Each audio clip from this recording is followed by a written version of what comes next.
Hey everybody, it's Mom to Wife of One. Did you miss me? Ding, ding, ding. As you can see from the title, we're here to talk about Married at First Sight, Season 15, Episode 6. All the couples are still on the honeymoon, but they're kind of coming to the tail end of it, and I believe that they have like their last day there, and then the episode ends basically with them all preparing to go home. I feel like a lot happened with all the couples except for one. So I'm going to start with that one couple. Oh, before I do that, make sure if you haven't already, subscribe to my channel. Make sure you click the notification bell, which is on one of these sides. And make sure you like the video, share the video, comment on the video, all that stuff. I would love to hear from you guys and hear your opinions on how you think the season is going thus far. So we're going to start with Kristen and Mitch because I feel like a lot didn't happen with them really. And I did think it was interesting because I marked this the episode went on for an hour and 47 minutes before we saw them actually being together, just the two of them. The episode is only 2 hours long. So the fact that it took that long and it literally just them sitting up in bed talking about the group dinner they had just had, I was like, that's interesting that we haven't seen a lot of just the two of them together. I guess because last week the episode was primarily about them. I guess that's why this episode was a little light, I guess. But it seems like Mitch is becoming more attracted to Kristen. It seems like we know what happened last week with Kristen and Mitch. He told her he wasn't attracted to her the same night they had tequila shots. And then when they got up to the room, he was kissing on her and pouncing on her and basically trying to do all this stuff. And she put a halt to stuff like, no, I like you and I want us to get to that point, but I don't want to get to the point this way. And what he basically told her was her reaction to him saying that he wasn't attracted to her. She's very calm about it and she wasn't mad about it, but he loved how mature she was about it. And he said that that's what got him going, I guess, that he found that very attractive. But again, from my standpoint, if I'm Kristen and you're getting really drunk and now you're trying to kiss me and now you're trying to be affectionate, in my head, you need liquid courage just to get through the idea of being physical with me. That may not really be the case, but I know for me, that's how I'm going to take it, especially if you just told me hours earlier that you're not even attracted to me. So I think she's in a very interesting place. And she told all this to the girls, but I thought it was interesting that the person she seems closest to is Alexis. I don't know how, because we see the girls get together, but for the most part, we see them all together. All the girls are all the guys. So I don't know how they figure out who they are going to be close to. I don't know if the producer set that up or if genuinely they just glom on to a specific person. But Kristen did say that she met with Alexis specifically because she thinks Alexis is very honest. She wanted Alexis to be a sounding board. To not necessarily get advice, but just kind of communicate all the things that are in her mind right now, just to kind of get it out of her system. And Alexis basically told her to meet him where he is, which I think is pretty good advice. But Kristen says she feels like she's walking on eggshells. Alexis told her to take her time and said that Mitch probably needs to get out of his own way and stop being superficial. And I feel like that's advice that Alexis took herself because she admitted she wasn't attracted to Justin at the wedding. So I think it's interesting, though, if you guys have watched the show for any length of time, you know that every season there's one couple or at least a couple people who become marriage experts. And they're the ones that people go to for advice, which is so fascinating because all of you have been married for all the 5 days. And so the fact that one couple could be that person that people go to, it's like, I don't know if the producers are making that happen and if they think that's a great thing to have every season, but it is very fascinating that Alexis and Justin seem to be that couple this season that people are going to go to for advice. I don't know if everybody's going to go to them, but they definitely seem to be like the wise ones, like, no, because you got to do this, and because we're married now, you know what I'm saying, and this is this and this. One thing I love that Alexis did say, because she is so me in this moment, she was talking to Kristen and she was like, I'm trying to be Team Mitch. I'm trying to be Team Mitch. She said, no, I want you to be Team Mitch because he's still my husband. And Alexa said to her, I'll be Team Mitch. I don't know if she said to her or she said to herself. She said, I'll be Team Mitch for as long as she wants me to be Team Mitch. As soon as she's like, nah, I'm not Team Mitch anymore, then we're done. That's it. And I'm the same way. I feel like I'm a very loyal friend. I am down for you. I want your relationship to thrive. All of my friends and families, I want your relationship to thrive. I want your marriage to be good and strong. If that person F's up, my loyalty is to you as my friend, as my cousin, as my brother, as my sister. My loyalty is to you. Though I want your relationship to be great, if I see it's not going well, I'm not going to insert myself because that's not my business. But again, my loyalty is to you. I want to make sure you're good. that person, they're dead to me now. We don't do that. We're off that. And so Alexis is very much like me, and I appreciate that about her.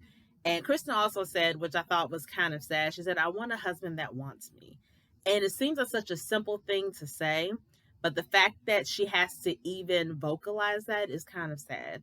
And again, she said that, Mitch is coming around a little bit, but we also, because we went an hour and 47 minutes before we saw just the two of them together, we haven't seen that side yet. She's saying that he's coming around and that he's making more of an effort and I guess being more not emotional, but being more physical with her, just in terms of, I guess, holding her hand, talking to her more, kissing her more. And I guess he is showing that, oh, okay, my attraction for you is growing. But again, because we didn't really see them a lot this episode, as an audience, we haven't really seen that transformation.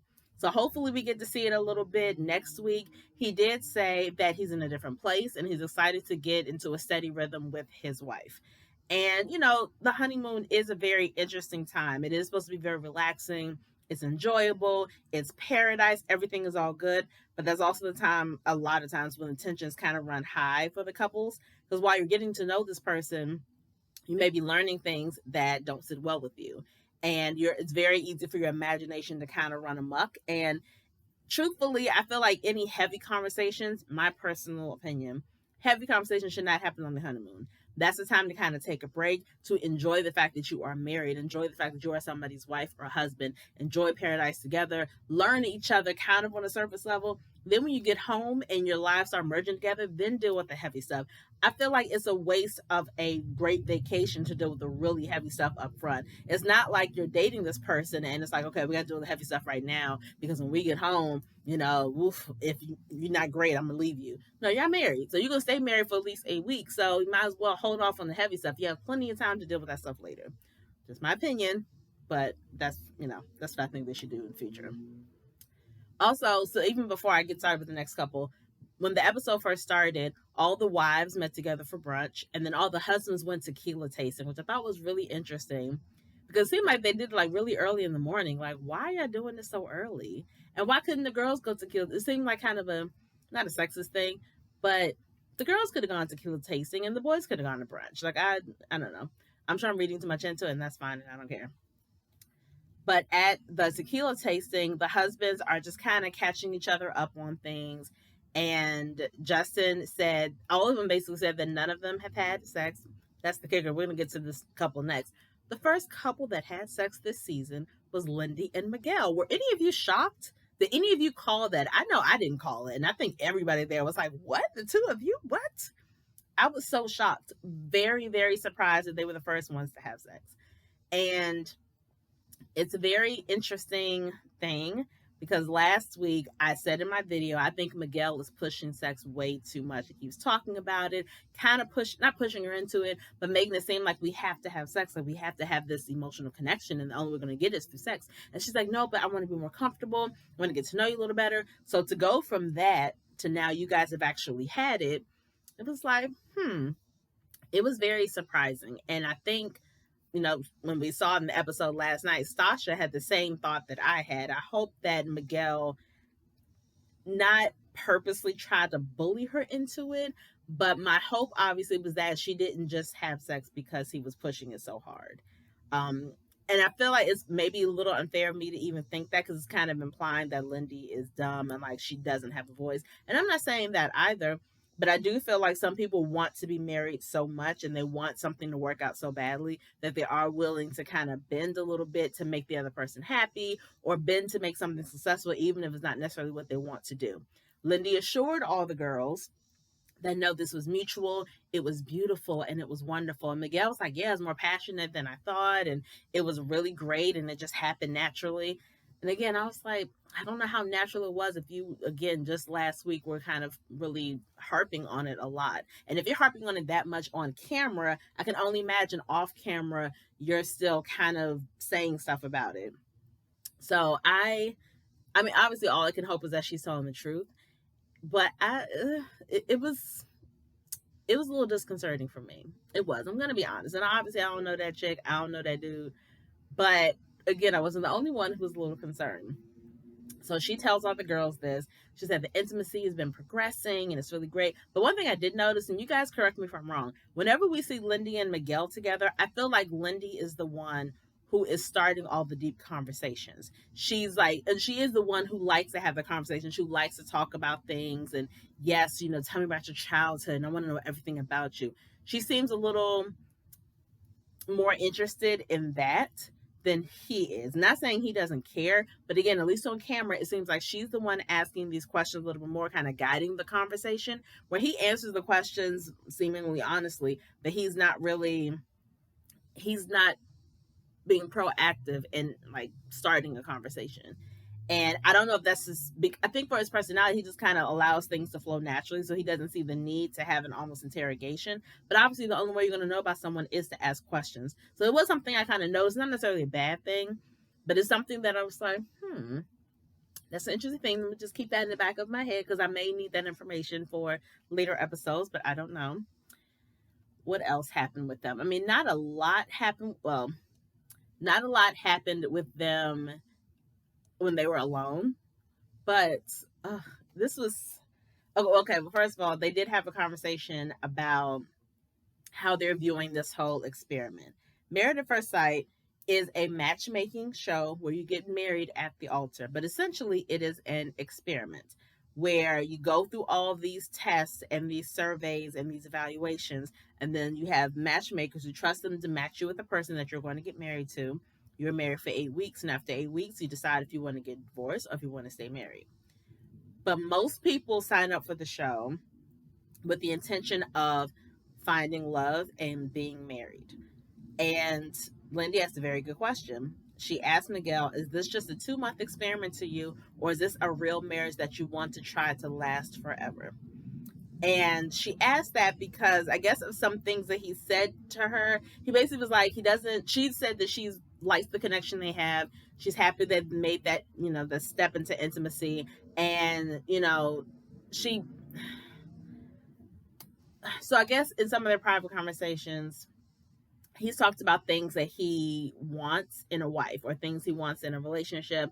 And she made some comment about how she is focused on the connection with him and she's not focused. She thinks he's focused on her fitting into these boxes, right? Of what he deems a good wife. She's focused on just building that connection with him, but she feels she's putting pressure on herself to check off these boxes. And he's like, no, don't do that. I want you to just be yourself. He's like, you check off the boxes, you check off the boxes. But I don't want you to worry about that because I don't want you to start acting unlike yourself just to fit what you think I want, which I do agree with. So I'm glad that he said something about it, but admitted that he doesn't really know where he is with her. And I don't know why. I didn't get a clear idea of why he said that and why he feels that way. Because again, I feel like she's leading the conversation. She's happy with kind of the progression. Before, his thing was about sex. Okay, you guys have had sex. So I'm not really sure where his mind is and why he's like, I don't really know how I feel about you just yet. I don't know where that's coming from. I didn't really get a clear answer, I don't think. He said he's going to give it his all for 8 weeks and then basically decide if he wants to keep doing it. And I guess technically that's what the experiment is about. But she's more thinking like, okay, I know that decision day is coming. Like, obviously, I know how this process works. However, I'm not getting married with the intention of only staying married for these 8 weeks. I am in this and trying to make this work with the intention of being with you for the rest of my life as my husband. So I don't know if one is wrong and one is right. I guess it's just the way he phrased it. And I guess in her mind, she feels like he's going to be testing her and criticizing her and just kind of analyzing everything she says and does for the next 8 weeks. He'll give it his all and try to make it work. And then after that, it's going to be like, oh, because 8 weeks, it didn't work. I'm going to get divorced. And he did say at the group dinner, I always have an out. And I do feel like I think that's the wrong way to think. Technically, in any relationship, you have an out. There is such a thing as divorce. There is such a thing as breaking up. There is such a thing as separation. There is technically always an out, but I don't think you should operate with the idea that, oh, okay, cool, I'm able to get out, if I need to. Again, I think it's just the way he words things, and hopefully he will be careful with how he phrases things. So Lindy especially, I feel like Lindy is very sensitive I think he needs to be careful with how he phrases things to her. And I'm hoping that her hope and her excitement and her enthusiasm about the marriage will have him relax a little bit more and really just enjoy her and enjoy being married without him focusing on that time clock. So I really hope that that happens. But she was definitely really irritated by him saying that. And one thing I didn't like is that they had a group dinner and she questioned him about it in front of the other couples, like, well, something kind of took a turn today, and I don't want to put you on the spot, but I feel like I didn't really get an answer about the whole 2 month thing. And I was like, okay, you don't mean to put him on the spot, but you're bringing it up in front of the other couples. One, that was rude. Two, it's nobody's business. And three, you really think you're going to get a solid answer out of him in front of everybody else now? Like that, I didn't understand that. And I was like, girl, no, talk about that later. But the thing is, her bringing it up there brought up a whole nother can of worms because, oh gosh, so I just don't even know where to. Okay, so at the group dinner, they're all talking about what they're going to do when they get back, how life is going to be once they're sharing their lives with their spouse. Is anybody excited? Are you nervous or whatever? So I don't know where to start with Miguel. Okay, first, okay, before the group dinner, I'm going to say this. When the guys all got together and they did their tequila tasting, they're talking about who's had sex first. Miguel's like, yeah, we made love, blah, blah, blah. Nate was like, I'm not in a rush to do. It's like, I feel like men sometimes rush into sex too quickly, and I'm trying to do things a little differently. This relationship, because this is my wife, this isn't just my girlfriend. I'm trying to build on something with her. Yes, I'm attracted to her. Yes, I want to be intimate with her, but we have not done it yet. And Miguel made a comment, a little slick comment in his private interview that he thinks basically that Nate is BSing. He is questioning Nate's authenticity, and he doesn't think Nate is very genuine. I guess based off of his actions at the bachelor party. I did think it was unfair for Miguel to be so judgmental, and I was like, And then of course he shared his concerns with Lindy. Lindy brought it up to Stasha. Like, yeah, well, Miguel was just, a little concerned, we don't really know if Nate is genuine. And I'll say this. I know that the whole point of having all these girls get together and these guys get together so that you have someone to bounce ideas off of. You have someone to kind of be your sounding board because, of course, as I say every episode, nobody knows this experiment except the 10 of us. Never mind the fact that it's season 15. Yeah, 14 seasons of other couples who understand what you guys are going through. But I digress. And so I do understand them getting together as often as they do. I understand. However, there needs to be some boundaries. And they need to remember that, okay, yes, you can show concern for this person. And you can say, oh, I care about you.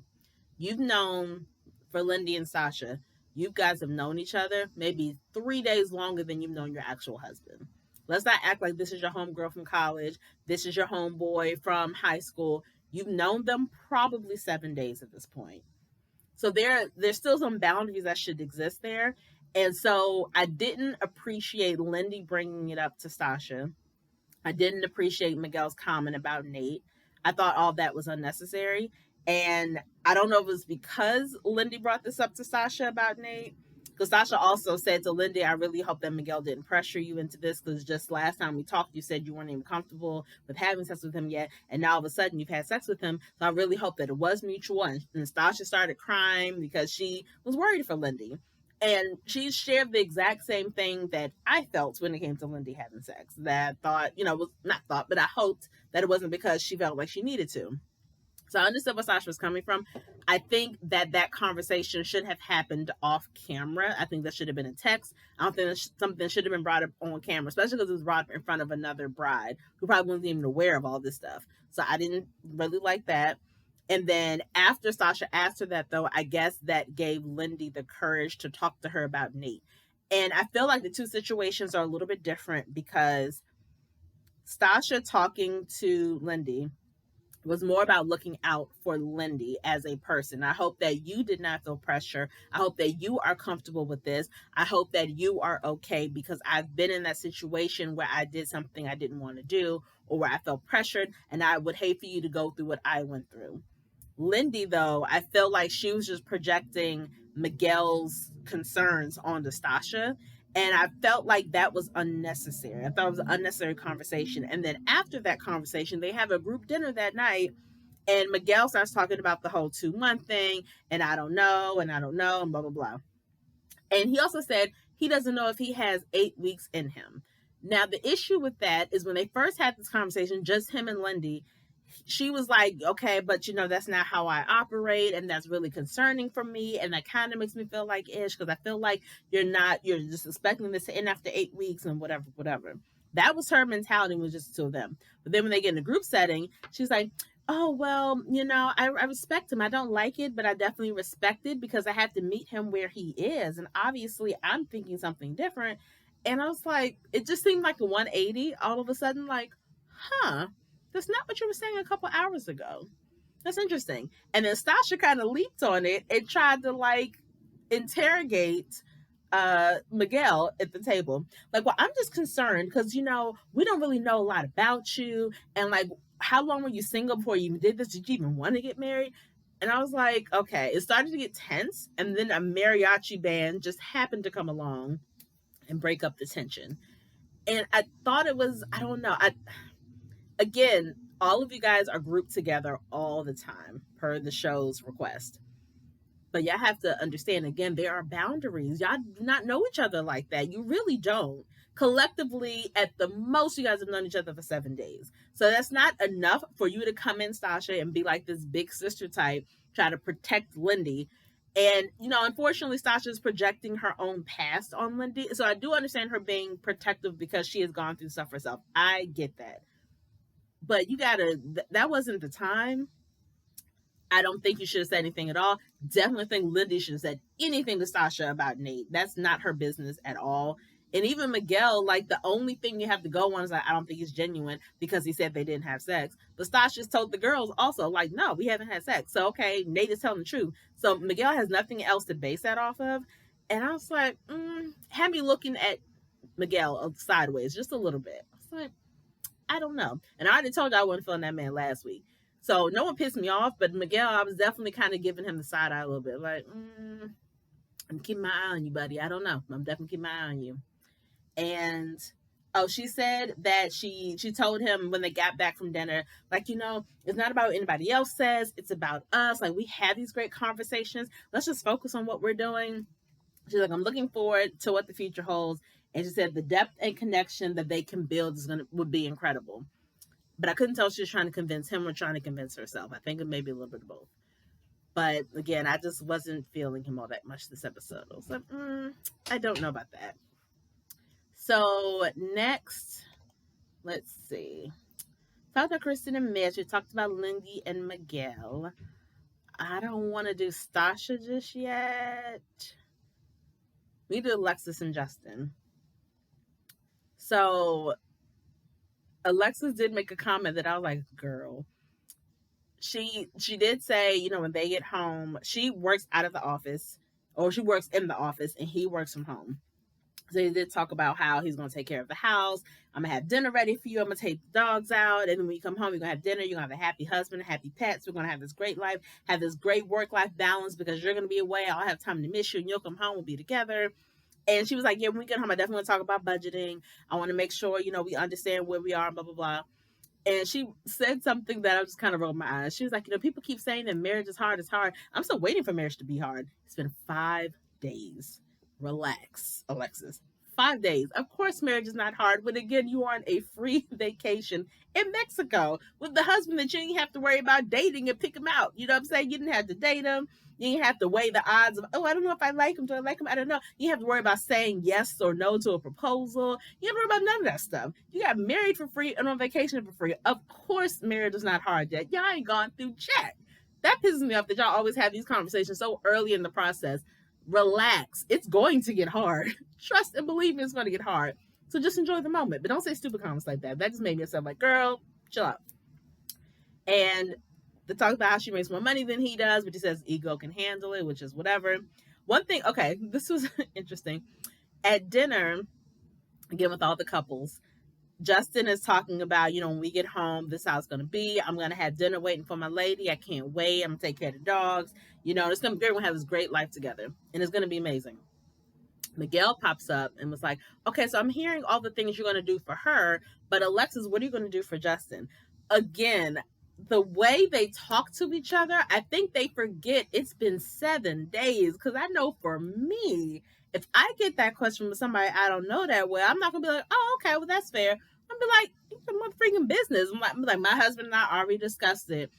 We already talked how we're gonna, do this. We've already gone over the details of our arrangement. Don't worry about it. We good over here. That would have been my response. But she was like, "Well, you know what? He and I talked about it. I'm gonna do anything my man needs, whatever he needs. If he wants me to do this when I get home, do this. If he wants us to go on date nights every night, we're gonna do that. My job is to give him what he needs, to be loyal and devoted to him, to make sure my man is good."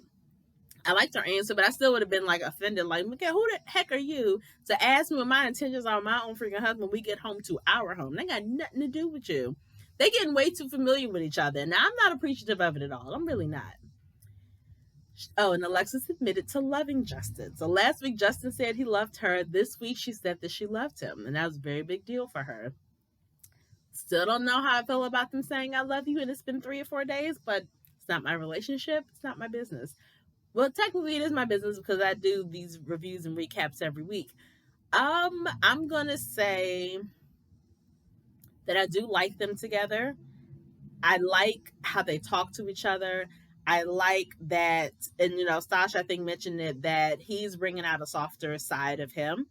And a conversation they had after dinner showed me that she really is learning him and learning what he needs. And it really made me appreciate her and the work you can see that she's doing and making sure she's learning her husband, right? Because after the dinner, they come upstairs. Well, actually, even before that, during the dinner, there was a lot of conversation and a lot of communication surrounding Justin, Morgan, and Ben. Ben and Justin apparently have gotten really close, and Ben was complaining to Justin about Morgan a little bit, or not complaining in his mind or his thing. I'm just, I just need a sounding board and I needed some advice.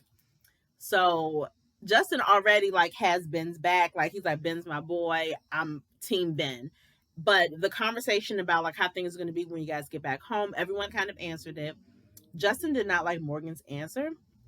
And one thing I thought that was so funny, Justin and Alexis have turned into that couple that is kind of watching everybody else. And they're like, babe, do you see this?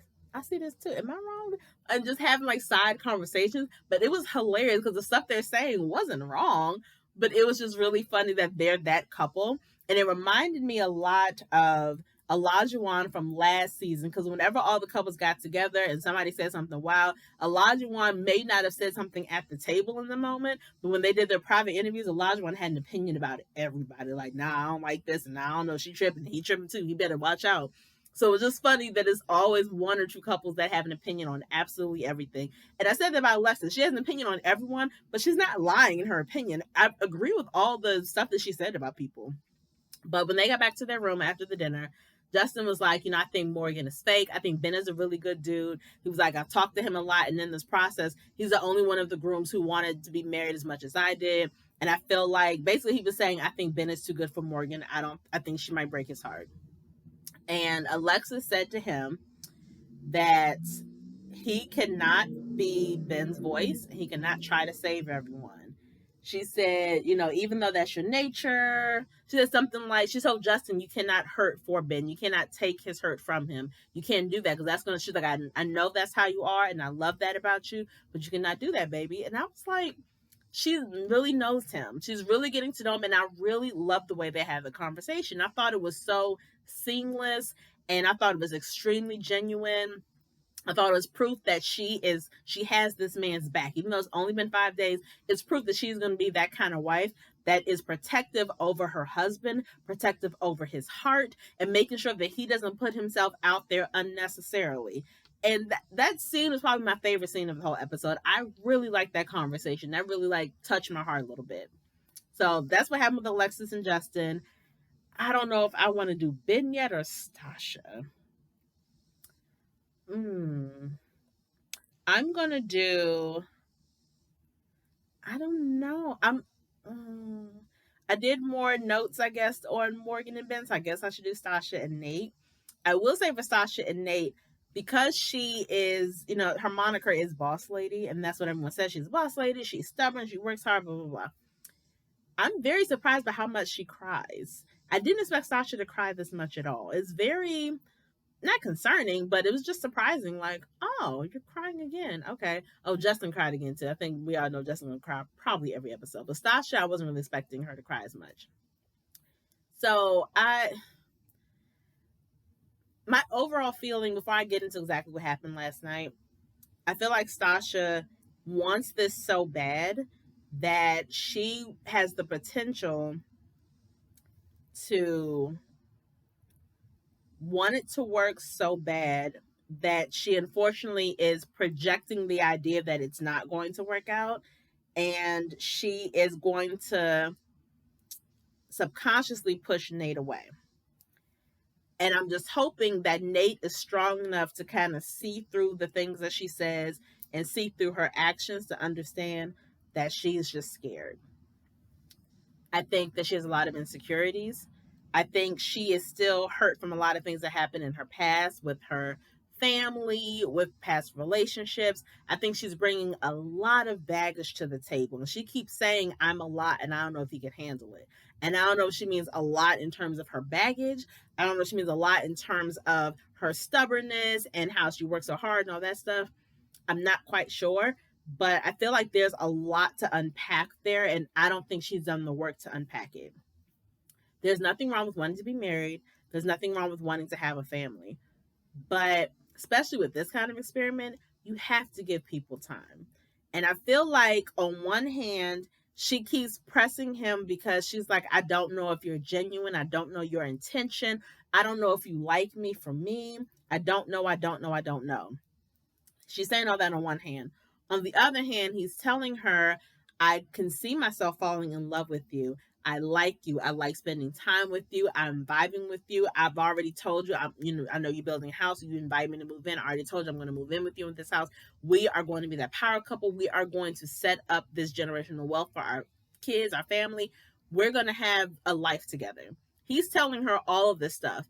She is still in the mindset of not really believing him. I don't know if she thinks he's just saying what she wants to hear, or if she just thinks that he's lying, or if deep down she thinks she doesn't deserve those things. Even though she's saying, I deserve love and he deserves love too, I think deep down inside she doesn't think she deserves those things. And that's why she's almost sabotaging herself. And I could be wrong, but it just seems like there's like a little girl inside of her that wants this to work out a lot, but that little girl's also like, but what if I'm not good enough? What if, because even she said it, she was like, I think about what your intention is, but also think about, am I good enough for you? Like, am I going to be the kind of wife that you need? And he's like, really? He was really shocked by that because she has this aura, obviously being very confident and very sure of herself. And it seems like she is in every other area of her life except her personal life. So I'm a little worried about her. I feel like, again, Nate has to be strong enough and intentional enough to make sure he chips away at those walls that she's kind of already putting up in her head to kind of block out this happening. Even though she says she really wants it, inside I think she's already, again, like kind of putting up barriers so that she doesn't really get it, because in her mind she doesn't deserve it all the way.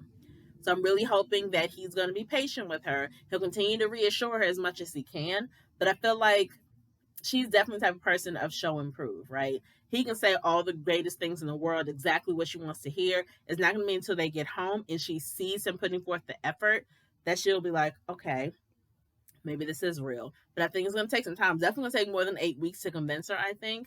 So he has his work cut out for him. I just want him to be patient, and I want her to get to that point of being able to receive everything. Because even she brought up therapy, and he was like, yeah, I'm cool with couples therapy. I'm definitely not opposed to that. She mentioned that she's had therapy before. I think she needs to go back if she's not still in it. I think there's just some things that she hasn't tapped into yet. And I also don't know how long she had therapy and if the therapy was for a specific reason or a specific event in her life. But overall, it seems like she's carrying a lot of stuff that she has not let go of yet. So I do hope they do the whole therapy thing, that she has her own individual sessions, because I want it to work for them, but I can see it's going to be a little struggle. It's definitely going to be a struggle.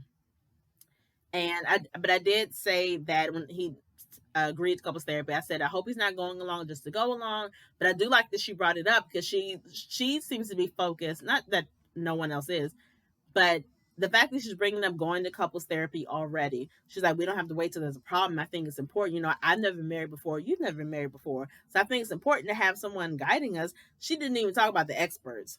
She was like, hey, they did their part by getting us together, but we need to be able to sustain this thing. So I love that she's focused on sustainability. She's very analytical in her approach. And I like that. And I wish more people, you need to have a balance though, right? If you're married, especially during this experiment, it needs to be a little analytical, a little logistical, but then also needs to be the romance and the sexiness. You need to have a nice balance of both of those things. And I think Nate will kind of give her that balance. She can be the analytical brain, but he's the one that's like, I'm trying to love you. Let me love you. And I did like when she was talking about some of her fears with him. They're laying side by side, and she's like, yeah, and then I don't know how you feel, and I don't know if you love me. He saw her doing this. He immediately grabbed her hands and like put them down on the blanket and held her hands. And I loved that. It was a very small moment, but I loved that he did that. It was very intentional on his part. He was trying to ground her in a way like, hey, I'm here. Talk to me. I'm holding your hand. I'm connecting with you. Explain to me what's going on in your head. And I really love that moment. Just little teeny things that I noticed. I'm like, oh, that was sweet. I love that. So that made me happy. Oh God. Okay, let's go to Morgan and Ben. So Ben is judgmental. And Ben is expecting too much too fast. Ben is looking for someone who is just like him. And we talked about this before on this channel, how I love my husband very much. My husband loves his wife very much. He and I are very much opposites in almost every sense of the word. If I married someone who was exactly like me, our marriage would not last. And same for him. Marrying somebody who's exactly like you, now having someone who has the same values as you is not the same as marrying somebody who is like you in every single way. We all know that Ben is the mama's boy. He's very close to his parents. His parents have been married for like 40 something years. Morgan, on the other hand, she's close with her mom. She does not have a relationship with her dad in a few years. So Ben is kind of holding it over her, like, you know, I was very clear with the experts, like I needed someone who was very family oriented and someone who, you know, finances, because I'm trying to be financially independent and blah, blah, blah. And she has student loans. And I like that she was honest. She's like, I feel like you're judging me. And in terms of the family thing, okay, being judgmental about the fact that she does not have a relationship with her dad, I thought that was so incredibly unfair because as far as I can tell, he doesn't know the story of why that relationship isn't existent right now. He doesn't know the details of it. So being judgmental always makes it seem like he's blaming her for her not having a relationship with her dad, right? That's A. B, you can be family oriented without having a close relationship with everyone in your family. Like, I love my family very much, but when it comes to my priorities, it is my husband, it is my babies. Hence why I am mom of two, wife of one. Yes, I have a mother and a father. Yes, I have a brother. Yes, I have a gaggle of aunts, uncles, and cousins. I have all of that, and I do love them. But my priority is my little family and my little world. But if I'm with somebody who's getting on me because I don't hang out with my brother every single day or talk to him every week, like, no, that doesn't mean I'm not family oriented. I love him, but we just don't talk like that, and that's not a bad thing. So I didn't like how he handled that whole situation. And even with the whole finances thing, she was like, I will never ask for a dime from you. It's like, yes, I have student loans, but I want you to trust that I'm taking care of that. I haven't asked you to take that on. I would never ask you to take that on. That's my business. And I already have my stuff set up so that I can take care of it. So I want you to trust that I am doing my part. And that's all she said. I thought she handled it very well with what she said. She did get irritated, of course, because we saw, you know, a little snippet last week. He was frustrated, I guess, with the conversation. So he turns to Justin because he can't get it out of his mind. And he's like, Justin, what do I do? And he was like, I told Justin, and I think Justin told Alexis. So Ben got upset. Like, I told you something in private. Because even that conversation did not happen on camera. It happened off camera. So if the conversation happens off camera, that gives me the impression and should have given Ben the impression that, oh, she wants this just between us. Because this wasn't for everybody. This wasn't for the show. This was one-on-one husband and wife. Let me tell you what's going on. I just want you to understand the situation. And then he also got upset because he felt like she misrepresented herself to the experts because she's missing a credit from like her bachelor's program. And I don't know if he was focused on the fact that she was missing a credit or the focus of her having student loans because she's still in school. I think it was more the student loans thing, but it's like she did misrepresent herself. She is a nurse, a working nurse. It'd be different if she was like, oh, well, I'm a nurse and I do this and I do that, but she ain't got no career. She's working. And she even said, like, the bachelor's thing is to accelerate my career, not to start my career. I've been working as a nurse for a long time. Like, since the pandemic started, this is what I do. So I thought that he made a big deal out of something that should not have been made a big deal out of. And, she said to him, like, you turned to Justin, you turned to whoever, you did not turn to your wife. If this was bothering you so much, you should have come to me and we should have had this conversation. But I said that a couple episodes ago, that for a lot of people, but Ben especially, how he's going to have to retrain himself when it comes to something happening in his life, whether it's good, bad, or whatever, what it has to do with his wife or not, that, okay, normally I would call my mom. Normally I would call this friend. In this case, I'm going to go to Justin because he's experiencing being married at first sight just like me. He can give me some advice. Again, you don't know Justin like that. Somebody like he's your best friend since third grade. You don't know this man. So whatever. You have to retrain yourself to be like, okay, you know what? I need to talk to my wife. Ask her if she's comfortable with me talking to somebody else, but I need to talk to her first to make sure we're good, to get the answers I need. Because some of the stuff that he needed clarification on, Lord, Morgan's the only one that can give him. And it seemed like he wasn't asking follow-up questions. He just kind of took her information and immediately came up with his own assumption, immediately kind of judged her on it, and then acted based off of his judgment. That's not fair to her. Like, it's completely, grossly unfair to her. So I didn't like the way he handled that situation at all. She said, my trust is gone and I don't know if it can be rebuilt, but she's sticking around. So I think she's going to make the effort at least to rebuild that trust with him. So that's her hope. But then when they had dinner that night, again, they're talking about what's going to happen when they get back. And she talked about how she needs to decompress when she gets home. She's like, it's going to be different because I've been working as a nurse since the pandemic started. My hours are long. I'm really tired when I get home. So when I get home, immediately I need to decompress. I need quiet. And I told the experts that, like, I need somebody who's going to leave me alone. Like, I take care of people all day. I don't want to come home and take care of somebody else. And so the experts, if you give me somebody, make sure someone that can take care of themselves so I don't have to do it because I don't want to do that. And, this is why I do the martial arts and I do this and I do that. And all of the couples looked really concerned and collectively kind of asked her, they look concerned for Ben, and collectively asked her, how do you plan to incorporate Ben into your life? Like, where does he fit in with this? And again, okay, granted, is that a valid question? Yes, it is. That's a valid question for the experts to ask Morgan, not the other couples. You're concerned for Ben. You've known him for 7 days. Y'all don't know this man. But again, they put them together in these situations so they can lean on each other and get advice from each other. What kind of advice are you going to give somebody when you've been married the same amount of time they have? Y'all don't know nothing. Y'all don't know nothing. Y'all ain't been through nothing. It's so frustrating to me. The experts should have talked to her about that before they matched her up with somebody. And they had to have asked her questions about it. So, like, well, that's not your business. And I'm operating under the assumption that kind of question and all the answers that came after that or whatever, that's something she and Ben, I got the impression that they had not discussed as of yet.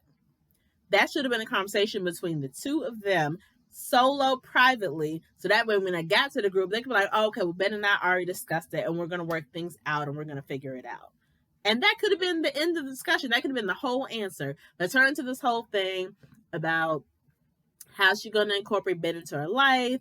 And I did say at some point she's going to have to talk to that man when she gets home. Like, I do understand working hard, coming home and wanting to have quiet. I get that. And it is going to be an adjustment coming home and having somebody there when you're not used to having anybody there. I get that as well. So if nothing else, when you come home, say hey to your husband, kiss, kiss, mwah, mwah, give me, babe, 30 minutes. Go into your room for 30 minutes, decompress, take your hot shower, get in some comfy clothes. Then you can come out after 30 minutes and now you can have the conversation with your husband. Y'all can have dinner together maybe, talk about his day, talk about your day, and then go on about your business. As long as you Compartmentalize. Still have something for yourself, but remember that some of your time has belonged to your husband as well. That's fine. And it's easy. Not I'm say easy. It's an easy fix. It may not be easy to do, but it is an easy fix. But again, that's a conversation she and Ben should have had, just the two of them. The rest of the couples, y'all know jack crap. But, I got so frustrated whenever they did that. Like, y'all don't know nothing. But, and again, I feel like that's the question the experts would have asked her. Because if she specifically told the experts, I want someone to take care of themselves because I don't want to take care of anybody. Then again, that means the experts would have like hopped on that, but like, okay, but wait a minute, why do you want to get married then? Why do you need us? It sounds like you don't really want to be married. You just want someone to be around every once in a while when you're ready for them, but you only want this. The experts would have grilled her about that, I'm sure. So, and again, Alexis and Justin were having their own side conversation. And she's like, but why does she need Ben? She's like, does she want a roommate or does she want a husband? So that's why Justin got so upset with Morgan, because he like loves Ben already and doesn't want Ben to get hurt. Okay. But I don't know. I don't know with them. My overall synopsis about the couples. Ben needs to be less judgmental and more open-minded. And he needs to be better at communicating with Morgan one-on-one. Morgan is going to have to make room for Ben in her life and understand that, yes, your life has changed now. So start making some adjustments to make sure that Ben is a priority and not just an add-on. For Lindy and Miguel, I want him to initiate more conversations with Lindy. I want to feel like he's trying a little bit harder to make that connection with her. I want Lindy to relax. She does kind of have these moments where she gets really anxious and really like, oh my gosh, what about this? And Miguel seems to be good at kind of bringing her down, like, okay, calm down, take a breath, relax. He seems to be good at that. I want her to do that on her own without Miguel always having to remind her. And I want to make sure she doesn't lose her voice and continues to express herself and express how she's feeling, whether she's upset or not. I want her to be comfortable doing that. Sasha and Nate, I want him to be patient. I want him to be intentional about showing Sasha that he is serious about the relationship. I want Sasha to trust Nate, to trust that he is who he says he is, that he's going to do what he says he's going to do. Kristen and Mitch, I want to see Mitch actually making that effort to be more, not just lovey-dovey with Kristen, but to be a husband. I want to see Mitch making an actual effort to be the kind of husband that Kristen needs.